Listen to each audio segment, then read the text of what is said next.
cruzar por las calles, vivir las mañanas de un trabajador.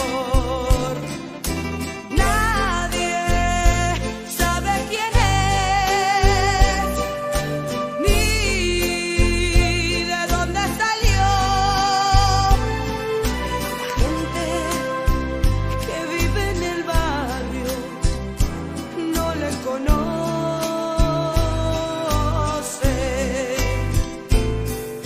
El barrio le ve indiferente cruzar sus calles.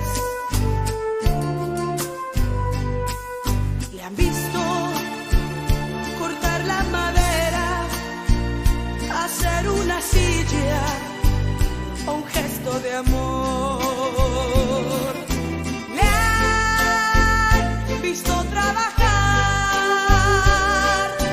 alguien le vio llorar. La gente que vive en el barrio no le conoce.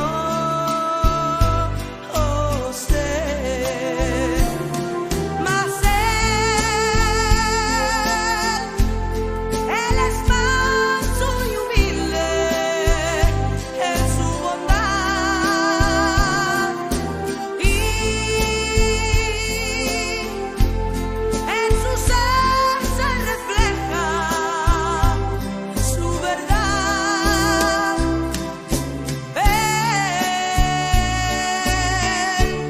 Él es la libertad.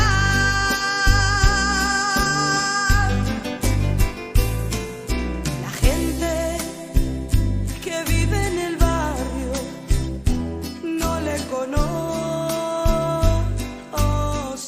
Juan 8, estamos ahí. Y Jesús se fue al monte de los Olivos, y por la mañana volvió al templo, y todo el pueblo vino a él. Y sentado él les enseñaba. ¿Se escucha o no se escucha? ¿Sí? Sí. Les enseñaba. Juan 8. Entonces los escribas y los fariseos le trajeron a una mujer sorprendida en adulterio, y poniéndole en medio, le dijeron: Maestro, esta mujer ha sido sorprendida en acto mismo de adulterio. Y en la ley nos manda Moisés apedrear a tales mujeres. Tú, pues, ¿qué dices? Mas esto decían tentándole, para poder acusarle. Pero Jesús, inclinándose hacia el suelo, escribió en tierra con el dedo. Y como insistieron en preguntarle, se enderezó y le dijo: El que de vosotros esté sin pecado, sea el primero en arrojar la piedra contra ella. E inclinándose de nuevo hacia el suelo, siguió escribiendo en tierra. Pero ellos, al oír esto, acusados por su conciencia, se alían uno a uno, comenzando de los más viejos hasta los postreros, y quedó solo Jesús y la mujer que estaba en medio. Enderezándose Jesús, y no viendo a nadie sino a la mujer, le dijo: Mujer, ¿dónde están los que te acusaban? ¿Ninguno te condenó? Y ella dijo: Ninguno, Señor. Entonces Jesús le dijo: Ni yo te condeno. Vete y no peques más. Y otra vez Jesús habló diciendo, yo soy la luz del mundo. El que me sigue no andará en tinieblas, sino que tendrá la luz, dice que, de la vida. Y después continuamos ahí. Así es de que un gozo poder estar en la casa del Señor. Amén. Pensaba en esos hermosos cantos, hermanos. Libre, tú me hiciste libre, dice este canto, ¿no? Cuando vine al Señor, cuando vine a Cristo, es un canto que usó el Señor para que rompiera las cadenas de mi vida. Y había una feria en el pueblo grande, una feria grandísima.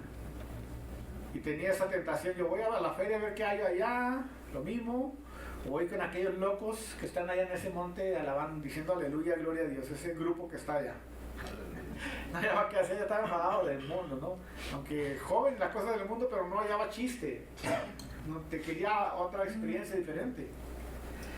Y dijo, bueno, voy a ver qué están haciendo aquella gente loca allá, que aquella multitud que se ve en aquel monte, en lo alto, en lo alto. Cuando llegué ahí, y realmente llevaba una areta aquí, una racada, y pelo largo, ¿no? Y luego ahí bien raro me sentí. Fui a ver a esos locos que estaban ahí, y el grupo estaba a todo. Un grupo de padres que se llamaba el grupo Los Discípulos de Juárez. Ya no estaban, yo creo que hasta se jubilaron. Y estaban cantando gozosos ese canto que dice, libre, tú me hiciste libre, libre, tú me hiciste libre, tú me hiciste libre, libre Señor, rotas fueron las cadenas que tenían atado a mi corazón, libre, y dándole con ese cantito todas las noches. Yo creo que era como que ese era el canto lema de la cruzada esa, ¿no? Y me gustó, y al siguiente, al otro, no, era una cruzada de como 4 días, jueves, viernes, sábado, domingo. Y yo fui como un jueves, yo creo, no, al viernes estaba muy presente entre todas las multitudes, como unas 300, 400 personas. Y al siguiente día estaba y no, pues yo creo que me aventé toda la campaña. Pero ahí el Señor rompió las cadenas y precisamente me estaba acordando yo de ese cantito, fue en ese canto, libre, tú me hiciste libre, Señor. Y ya desde ese día mi vida no fue igual. Después no duró mucho tiempo para que viniera al Señor. ¿Amén? Y bueno, estoy hablando de eso, usándolo porque precisamente de lo que estamos hablando, ¿no? De una mujer que es liberada por Cristo, de una mujer que tiene la misericordia del Señor. Amén. No importa qué tan pecador seas o cuánto hayas caído, la misericordia del Señor es grande. Y realmente ese ejemplo lo encontramos aquí en el libro de Juan, en el discípulo amado. Usted sabe que vamos predicando la Biblia texto por texto y capítulo por capítulo. Y hoy estamos aquí en este lugar. En el caso de una mujer que es traída a Jesús porque es cachada, ¿de qué? En adulterio. Pero el capítulo anterior, en el capítulo 7, dice que los sacerdotes, los guardias del templo, los escribas, los fariseos, todos se habían reunido para discutir si realmente Jesucristo era el Mesías, el Salvador. Porque había un gran alboroto. Mucha gente siguiendo a Jesús, mucha gente viendo los milagros de Cristo, mucha gente siguiendo al Mesías, y había causado celo en los religiosos. Y entonces en el capítulo 7 ya había causado un impacto en los líderes religiosos que se habían juntado, como casi lo mismo que predicamos anoche en la célula, el concilio, el Sanedrín, los principales líderes religiosos, los guardias del templo, todos se habían juntado porque era grande el alboroto que causaba Jesús, que estaban sorprendidos por eso y de alguna manera querían aplacar todo ese movimiento. ¿Amén? Sin embargo, dice que estos, en el capítulo anterior dice que se juntaron para ver qué hacían con Cristo Jesús. Pero dice que no resolvieron nada, sino que se fueron, dice todos, que a su casa. No resolvieron nada. Y entonces dice que se fueron a sus casas, pero nadie se llevó a Jesús. Sino dice que entonces Jesús se apartó al monte, ¿a qué? A solas, ¿a qué? A orar, como dice ahí. Y Jesús se fue al monte de los olivos. Y Jesús se fue al monte de los olivos. Y por la mañana dice que volvió al templo. Y todo el pueblo vino a él. Y sentado dice que él les enseñaba, ¿no? Y es curioso, ¿no? Que después de una discusión para ver si él es el Cristo o no es el Cristo, para ver con qué autoridad hace esas sanidades, a ver en qué nombre hace esas curaciones, a ver cómo hace esas señales, después de interrogar a Jesús y hacerle preguntas, dice, cada quien se fue a su casa, pero nadie se llevó al Señor. Es como esas personas que te dicen, dijo el hermano anoche, muchos me dicen, deme la tarjeta de la iglesia, ya voy ahí, le prometo que este domingo sí voy a estar ahí. Brincan y saltan y te hacen tantas promesas, ¿no? Y al fin, y al último, pues queda igual la cosa, pero no se llevan ¿a quién? A Jesús, a sus corazones. No se llevan a Jesús ¿a qué? A sus hogares, ¿no? Y siguen y bueno, las consecuencias que es lo mismo. Y lo volverás a encontrar otra vez en la misma situación, o peor, o sangrando, o doliéndose en sus corazones. Y te harán las mismas promesas, pero no se llevarán a Jesús con ellos. Y seguirá la misma rutina. Porque es Cristo en nuestra vida, es el que le da sentido. Es Cristo en nuestro hogar el que le da sentido a nuestro hogar. Es Cristo Jesús. Es Cristo Jesús. Esa es la diferencia. Amén. Y bueno, pues aquí miramos, nadie se llevó a Jesús. Entonces Jesús se fue al monte de los olivos y entonces a orar tal vez. Y por la mañana volvió al templo y todo el pueblo vino a él y sentado les enseñaba. Entonces los escribas y los fariseos le trajeron a una mujer sorprendida en adulterio y poniéndola en medio le dijeron: maestro, esta mujer ha sido sorprendida en adulterio, en el acto mismo del adulterio. Y la ley nos manda que apedreemos a qué, a tal mujer o a tales mujeres que sean sorprendidas en este pecado. Le trajeron a una mujer sorprendida, dice que en adulterio. Pero nosotros leemos bien en la Biblia que lo que pretendían los religiosos era prenderle una trampa a Jesús para ver si Jesucristo estaba violando la ley de Moisés o si estaba desechando a un lado los mandamientos de Moisés, o a ver cómo actuaba Jesús. Querían sorprenderle. Amén. Querían tenderle una trampa a Jesús. Y bueno, si Jesús decía, bueno, esta mujer es sorprendida en ese acto, la ley de Moisés dice apedréela, pues apedréela. Y entonces la respuesta iba a ser: mira qué duro es él. Y según él es el Salvador, la luz del mundo. Y si Jesús le decía no, pues no le haga nada, iban a decir: mira, está violando los mandamientos y ahí dice que la tenemos que apedrear. Entonces ponen a Jesús entre la espada y la pared. A veces pasa con los pastores, ¿no? A veces viene gente a la iglesia, o personas a la iglesia.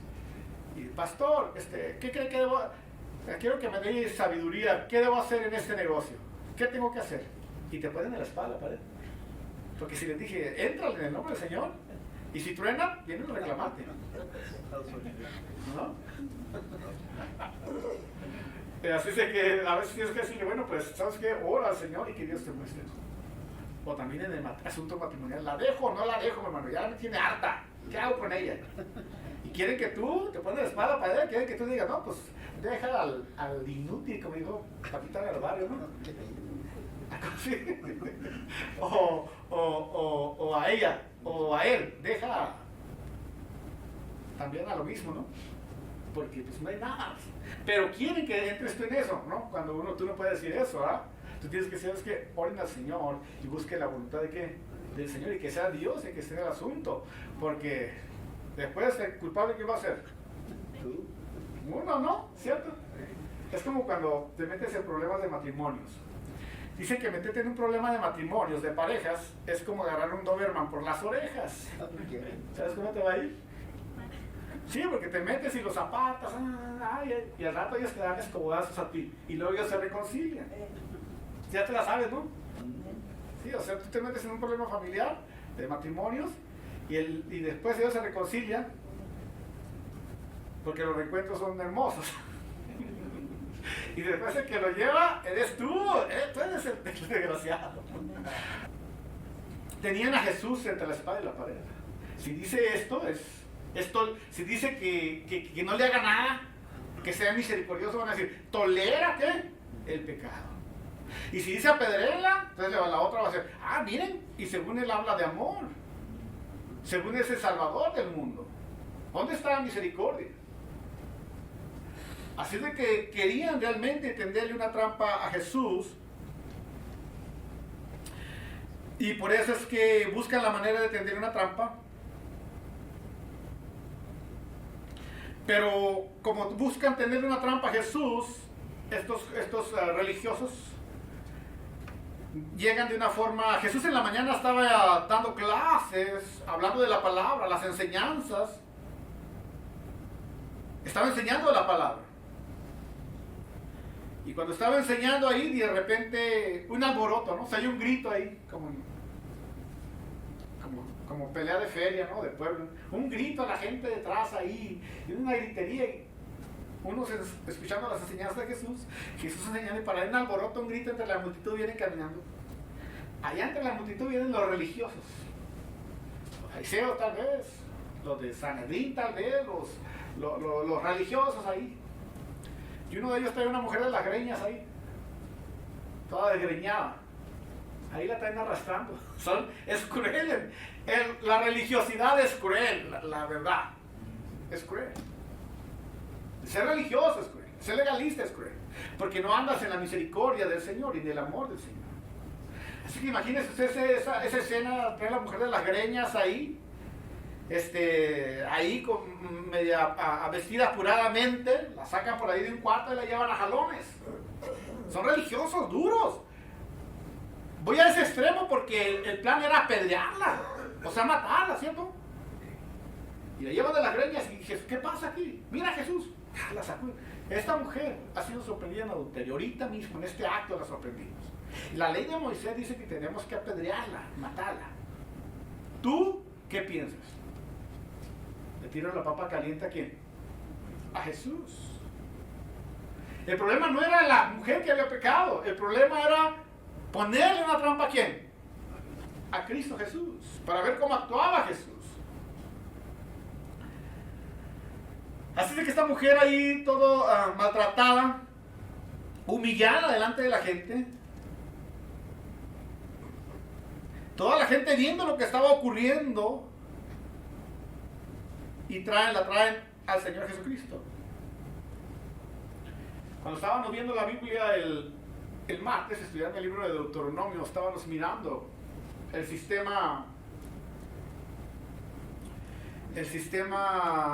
de justicia en el Antiguo Testamento. Y el sistema de justicia en el Antiguo Testamento era que si acusabas a una persona de algo, tenía que haber por lo menos 2 o 3 testigos. Y estos testigos tenían que ser examinados bien profundo para ver si lo que decían era ¿qué? ¿Verdad? Y si esos testigos se descubría que estaban diciendo una mentira, eran acusados de lo que es acusado ahorita un falso testigo, perjurio. Y se les iba a hacer el mismo castigo que ellos pretendían hacerle a la persona que estaban ¿qué? Acusando. Así es el mismo sistema que se usa en las cortes. Cuando alguien va a las cortes, tienen que llevar varios testigos que lo acusan y luego los examinan bien para que estén diciendo ellos ¿qué? La verdad. ¿Cierto? Así decían en el libro en Deuteronomio que lo estamos estudiando. Y bueno, así decía la ley también. La ley decía, si un hombre comete adulterio con la mujer de su prójimo, el adúltero y la adúltera, indefectiblemente serán muertos. Serán muertos. Eso decía la ley.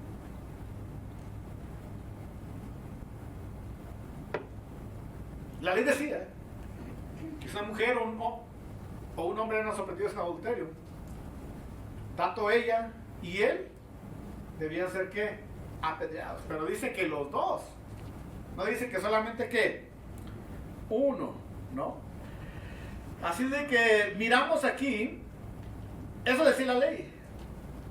Y la ley, sí, cierto que la ley de Moisés mandaba apedrear a tales mujeres. Pero la pregunta es, la ley decía que realmente si encontraban a una mujer así, en esas condiciones, en adulterio debería ser apedreada, tanto él y el hombre, los dos. Esa era la ley. Pero la pregunta que se hacen muchos estudiosos es, ¿realmente era apedreada una mujer sorprendida en ese acto? Es la pregunta. ¿Realmente pasaría? Acuérdense lo que hablé. El Deuteronomio dice que si una persona es llevada a la corte por un delito, esa persona tiene que llevar 2 o 3 testigos, mientras no sucedía el juicio. Porque te tienen que ser testigos conscientes, seguros, oculares de lo que había sucedido. Si no había testigos, aunque hubiera suposiciones, aunque imaginaran, aunque, como dijo mi hermana, hay gente que ve moros con ¿qué? Con tranchetes. Aunque eso, si no había testigos, es como ahorita, ¿no? También. Usted sabe ahorita si una persona es acusada de homicidio y mientras no encuentren el cuerpo de delito, esa persona tiene muchas probabilidades de quedar ¿qué? Libre. Así de que esa era la ley. Entonces se cree que a lo mejor era muy posible que no sucedía mucho que las mujeres sorprendidas en este acto fueran apedreadas. Le voy a decir por qué. Porque era un pecado, ¿cómo se llama? Una palabra. Era un pecado, era un pecado, ¿cómo se llama? Íntimo o secreto. ¿Sí me explico? Entonces, si era un pecado así, ¿dónde estaban los testigos? ¿Sí me explico? ¿Va a una corte usted? No había testigos. Era muy difícil que alguien fuera llevado a corte por eso. Ahora ellos estaban cometiendo terror, estaban llevando nomás ¿a quién? A la mujer. Y como dijo alguien, ¿y el otro amigo qué? ¿Dónde está? ¿Dónde estaba? Alguien dice que a lo mejor pusieron una trampa a esta mujer también. O algo. El problema no era la mujer. ¿Sí me explico? Ustedes ya están centrados en la mujer, ¿cierto?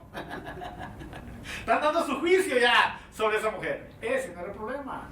El problema era tumbar ¿a quién? A Cristo Jesús. Ese era el problema. Esa era la trampa, a Jesús.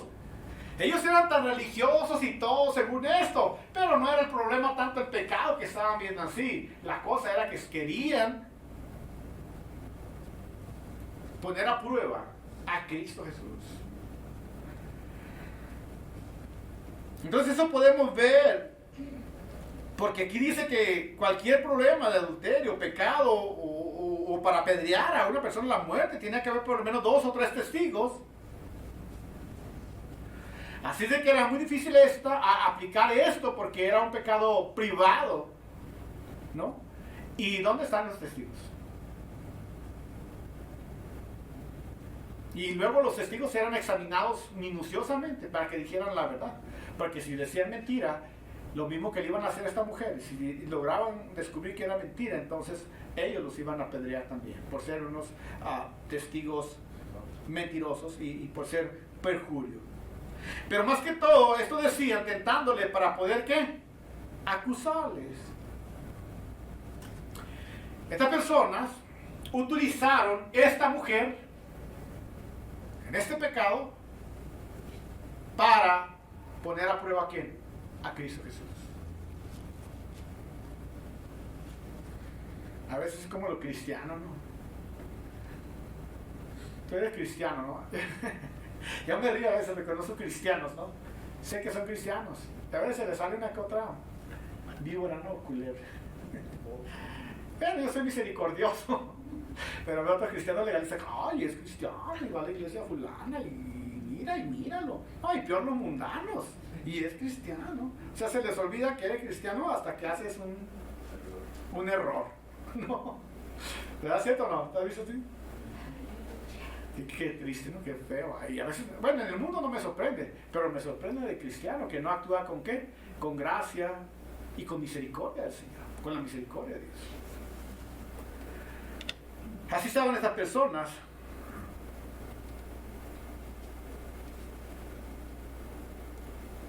Pero qué hermoso. Dice que Jesucristo, Juan 2, 25, dice que Jesús no necesitaba que nadie le explicara nada acerca de los hombres, porque él conocía sus ¿qué? Sus corazones. Ahí están arrastrando a la pobre mujer, y religiosos.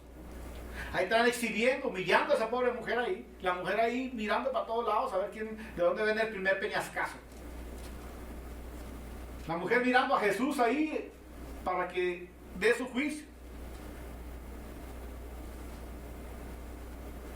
Ellos acusándola.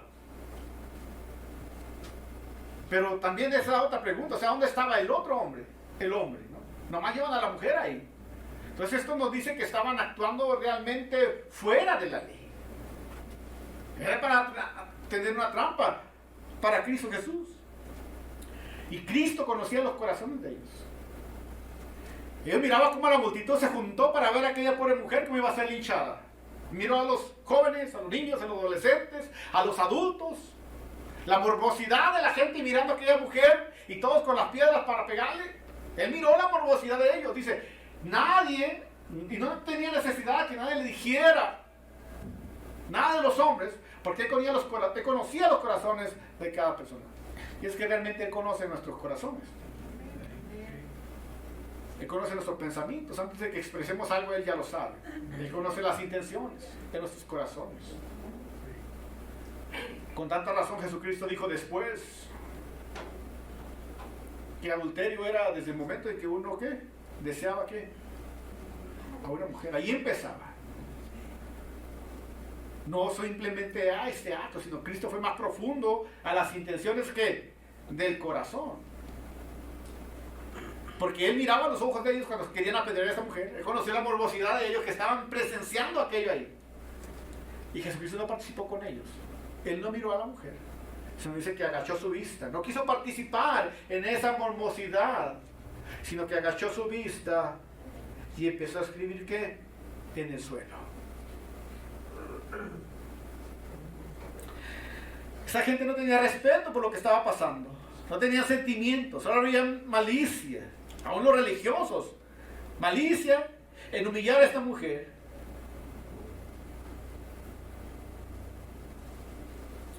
Pero Jesús da por terminado el caso. ¿Qué hacemos, Jesús, con ella? ¿La apedreamos?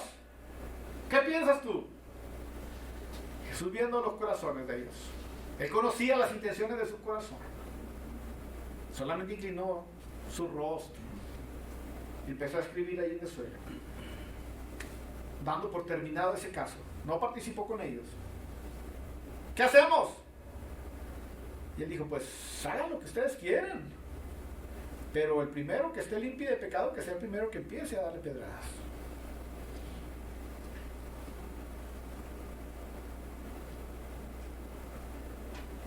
¿Qué dice la Biblia? Romanos 3:23. Por cuando todos pecamos, estamos destituidos de la gloria que de Dios.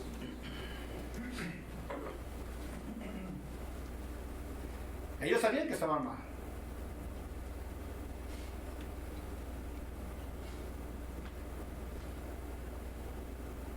Dice que Jesús inclinó su rostro y empezó a escribir en tierra.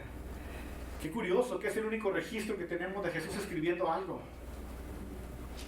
Se inclinó y empezó a escribir. ¿Quién sabe? No se sabe qué escribiría. Pero es lo único que escribió Jesús. Sin embargo, de Jesús es de quien más se ha escrito en toda la historia de la humanidad. En contra y a favor. Pero es de Jesús, de ese personaje, de quien más se ha escrito y de quien más libros hay en las librerías. Y él nunca escribió nada. Solamente unas frases que quién sabe qué escribiría. Muchos dicen que a lo mejor escribió los nombres de todos los que querían ir a apedrear a la mujer. O muchos dicen que a lo mejor escribió lo de Deuteronomio, donde dice que cuando lleves a una persona para enjuiciarla tiene que haber 2 o 3 ¿qué? Testigos. No se sabe qué. Pero Jesús no participó con ellos. Dice que Naví, como insistieron en preguntarle, se enderezó y les dijo, el que de vosotros esté sin pecado, sea el primero en arrojar la piedra contra ella. Inclinándose de nuevo hacia el suelo, siguió escribiendo en tierra. Pero ellos, al oír esto, acusados, dice, por su conciencia, fueron saliendo uno a uno, comenzando desde los más viejos hasta los más jóvenes. Solo quedaron Jesús y la mujer, que estaba, dice que, en medio. Qué tremendo eso.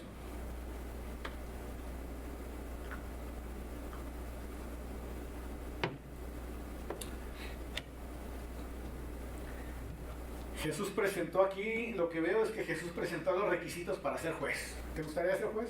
Levanta la mano. Jesucristo presentó los requisitos para si tú quieres ser un ¿qué? Un juez. ¿Qué pasa a veces? Bueno, ya le he dicho muchas veces que a veces como cristianos, a veces inmaduros o maduros en la fe en Cristo, hay esa tendencia humana a querer ser jueces de las demás personas. Tienes que quitarte ese, ¿cómo se llama? Tienes que quitarte eso. No somos jueces. Somos pecadores lavados con la sangre de Jesús. No somos jueces de nadie. Ni pretendas ser jueces. Ni dejes que otras personas te enjuicien a ti. Solo hay un juez. Y es Cristo Jesús. Y es justo. Y Él es justo. Pero hay cosas en las que a veces uno puede estar de acuerdo o no estar de acuerdo. O sea, tenemos esa libertad de que podemos estar de acuerdo o no estar de acuerdo en algo. Y igual tú también con los cristianos. Hay cristianos que tú conoces, en los que puedes estar de acuerdo o no puedes estar de acuerdo, pero siguen en lo esencial que es en la fe de ¿qué? De Cristo Jesús. Aleluya. Cristianos que pelean mucho por el vestido, por la ropa. Yo no discuto por eso ni peleo por eso, porque no es una doctrina esencial para la salvación. Pero amo esa clase de hermanos. Hasta hemos tenido unos hermanos aquí así, ¿no? Porque no podemos convertirnos en jueces de las demás personas. Amén. No podemos convertirnos. De hecho, no debemos. Y somos tentados a eso. Pero no debemos hacer eso nunca. Solamente Jesús es el juez. ¿Por qué no puedo ser juez? Porque el requisito para ser juez, el derecho para ser jueces de otros, todo lo tenemos. Pero el requisito es estar exento ¿de qué? De pecado. ¿Quieres ser juez? Ok, no hay problema. Tienes ese derecho si quieres hacerlo. Pero el requisito para que te conviertas en jueces de los demás es que tienes que estar exento ¿de qué? De pecado. Eso lo dice así Romanos 3:23. Por cuando todos pecaron, están destituidos, dice que, de la gloria del Señor. Isaías dice, no hay justo ni aún uno. Desde su mujer hasta la planta de sus pies, todo es que perdición. Pudrición. Así es de que no aplicamos para eso, ¿no?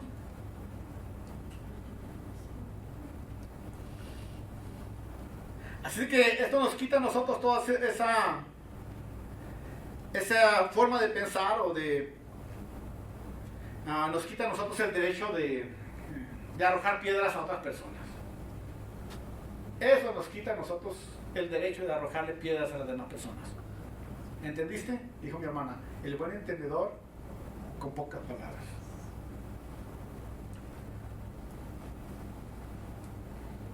Todos se fueron, dice.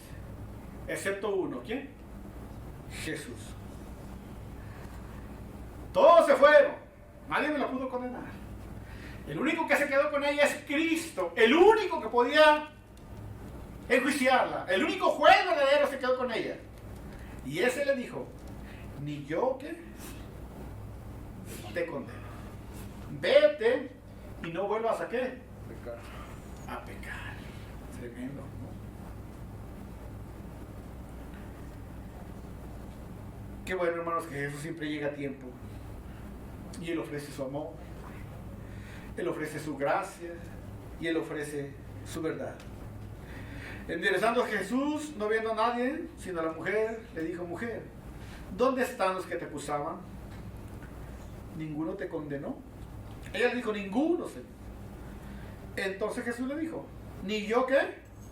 Te condeno. Vete y no peques ¿qué? Más. ¿Estaba Jesús anulando la ley mosaica? No. ¿Estaba Jesús siendo tolerante con el pecado? No. ¿Qué estaba haciendo Jesús?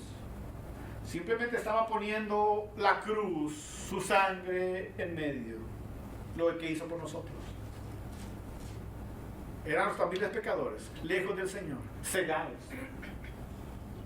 Pero apareció Jesús. Y cuando íbamos a ser condenados, Él puso la cruz en medio, su sangre en la cruz del Calvario, que nos limpia, dice qué, de todo pecado.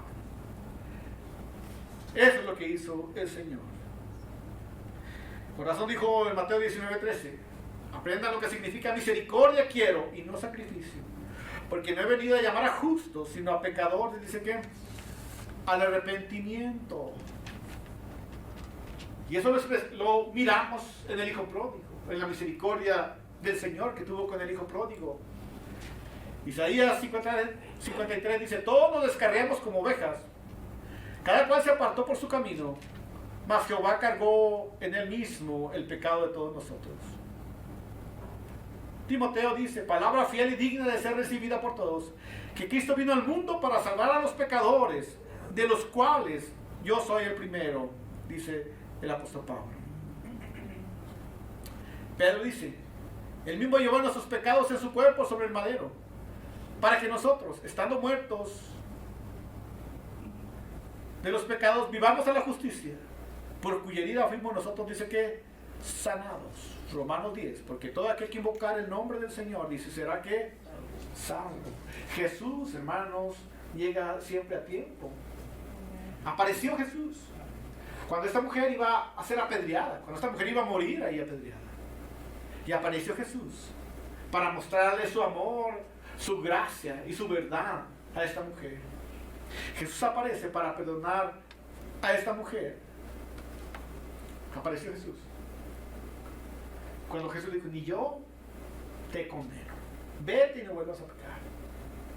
para ofrecerle perdón a esa mujer. Nuestra iglesia, o nosotros realmente, cuando veo toda la Biblia, cuando estoy viendo el libro de Juan, cuando veo los evangelios, yo veo la misericordia de Jesús. Porque Jesucristo vino a salvar a los pecadores. Jesucristo vino al enfermo. Jesucristo vino a la mujer que había sido sorprendida en un pecado horrible. Jesucristo vino siempre a las personas necesitadas. Entonces, cuando yo leo la Biblia, texto por texto y verso por verso, veo la gracia y la misericordia del Señor. No me da ni un espacio para que yo me convierta en juez. No me da ni un espacio, ni te da un espacio a ti. Me da un espacio para pensar en mí, cómo Dios fue misericordioso conmigo. Cómo tuvo misericordia de mí. Y me da también el pensar que Dios puede transformar a cualquiera, a un drogadicto, a un alcohólico, a un narcotraficante, a un asesino, a un criminal. Me da una mentalidad amplia para pensar que todo es posible en Cristo Jesús. Que Él lo puede hacer. Que Él puede transformar a quien sea, no importa cómo esté en su vida. Él puede hacer el milagro. A través de toda la Biblia veo la misericordia del Señor, el amor y la gracia del Señor. El amor y la gracia del Señor.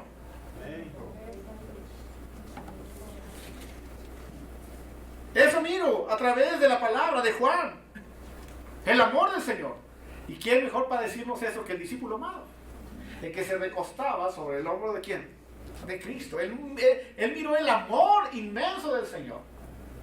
Que expresó, tanto amó Dios al mundo, que dio a su Hijo unigénito para que todo aquel que en Él crea no se pierda, sino que tenga ¿qué? Vida eterna. Me habla del amor del Señor. Alguien que experimentó el amor del Señor. Yo experimenté la gracia de Dios y puedo hablar de la gracia del Señor. Yo experimenté el amor del Señor y puedo hablar del amor del Señor. ¿Qué estás experimentando tú en tu vida cristiana? Si hablas como de juez, pues a lo mejor esa es tu forma de experimentar tu vida, ¿cómo se llama? Cristiana. ¿Cierto? Si muestras el amor del Señor a cada persona, al necesitado, al impío, al pecador, al mentir, entonces quiere decir que esa es tu forma en la que experimentas el amor del Señor. ¿Entiendes? Juan, yo miro a Juan el que se recostaba en el hombro de Jesús, que él está experimentando lo que recibió precisamente el amor de ¿qué? Del Señor.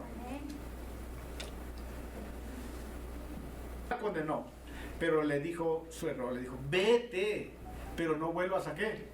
A pecar. Vete, pero no vuelvas a hacerlo. Amén. Dios le ofrece perdón a esta mujer. Necesitamos ese regalo de la salvación a través de Cristo Jesús. Necesitamos cristianos que no quieran ser jueces, sino personas que guíen a las personas a Cristo Jesús. Personas que estén guiando a las personas de Jesús. Personas que estén guiando a las personas a Cristo, trayendo personas a Jesús. No personas queriendo ser jueces. Hasta parece, ¿no? Que hay veces, hay escuelas bíblicas que parece que te estudian para ser jueces. Y salen como una navaja. Esto está mal, aquello está mal. El pastor está predicando con playera cortita. Tiene que traerla éticamente hasta aquí así, y el cuello así. Y el miembro aquí está mal porque el pelo tiene que traerlo arrastrando. Y la hermana está bien porque no debe de maquillarse. Y guau, no. No queremos de eso. Queremos personas trayendo personas a Jesús y dejándoselas a Jesús. Él se va a encargar y Él va a saber qué hacer. El que empezó en nosotros la obra, Él la va a perfeccionar. No podemos meterle las manos a las cosas del Señor. Él lo va a hacer. Es por su Espíritu Santo, no por nosotros. ¿Eres discípulo de Dios o somos discípulos de los hombres? Somos discípulos de Jesús. Y el que empezó en nosotros la obra, Él la va a perfeccionar. Necesitamos personas, trayendo personas a Cristo, guiando a las personas a Jesús. La verdad que cuando yo vine y empecé en el ministerio, era durito. Empecé muy filosa y estaba joven, ¿no? Un día un misionero platicando conmigo en el amor, dijo, ¿sabes qué? Es que no es tu obra, es la obra de Cristo. Tú eres un instrumento, ¿no? es que tú tienes que llevar a las personas a Cristo. Somos guías nada más, no somos jefes. Eso cambió mi vida. Aleluya. Y cuando leí ese libro que se llama Liderazgo al estilo de Jesús, y dijo, sí es cierto, es que no se trata de nosotros, se trata de Cristo Jesús. Es el Señor quien hace la obra, es el Espíritu Santo quien hace la obra. Yo no puedo apoyar la obra del Señor, la obra es de Cristo Jesús. Es por su palabra. Y el Señor tuvo perdón para esta mujer, pero le dio una responsabilidad a la mujer. Vete, pero no vuelvas a qué? A pecar. En otra palabra, ¿sabes qué? Ni yo te condeno. Pero deberías dejar tus hábitos, ¿qué? Pecaminosos. Pero deberías de dejar esa práctica que estás haciendo y te está haciendo daño. Pero deberías de ser esclavo de eso que te está dando. Ya no lo hagas más. Retírate de eso. Rompe con eso. Lucha contra eso. Porque la carne con el espíritu tiene una lucha. La carne y el espíritu una lucha. El cuerpo quiere hacer las cosas que no agradan al Señor, pero mi espíritu quiere hacer las cosas que agradan ¿qué? Al Señor. Miserable hombre de mí, dijo el apóstol Pablo, por esta lucha. Pero me gozo en Cristo Jesús. Cuando soy débil, entonces ¿el qué? Fuerte. O sea, no ames el pecado. Lucha contra eso. Ríndete a Jesús. Permite que el Espíritu Santo tome el control sobre esas áreas en las cuales estás siendo débil para que seas fortalecido. Él promete estar contigo para ayudarnos, estar con nosotros. Apártate de eso. Y esa mujer dice que se fue. Vete y no vuelvas a qué? A pecar.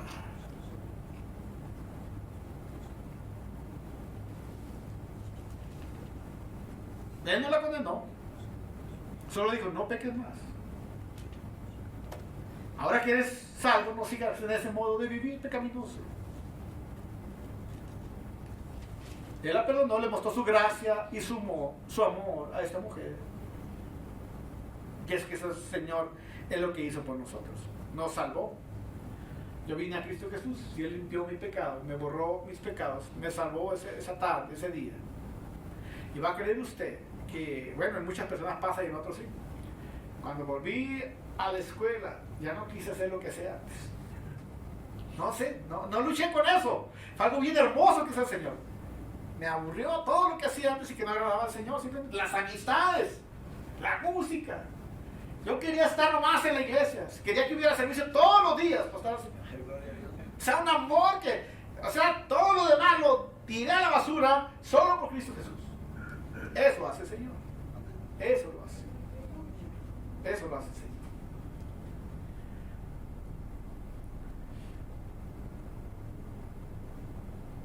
Y eso es lo que va a pasar con usted. Cuando usted le dice, Señor de corazón, entra a mi corazón. Señor, perdona mi pecado. Reconozco que estoy en esta práctica pecaminosa. Dame fuerzas.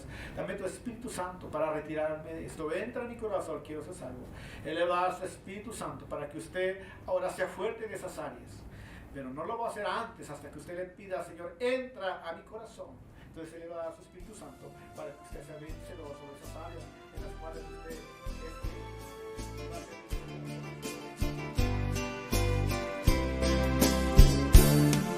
Él sabe de días de ayuno, de largas vigilias, pobreza y dolor. Sabe predicar y al enfermo sanar, pero la gente le ve indiferente y no le atiende.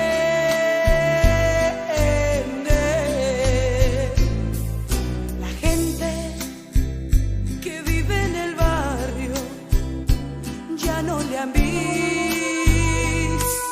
pasar. Salió una mañana temprano, envuelto en su manto, camino al Jordán. Y del barrio se fue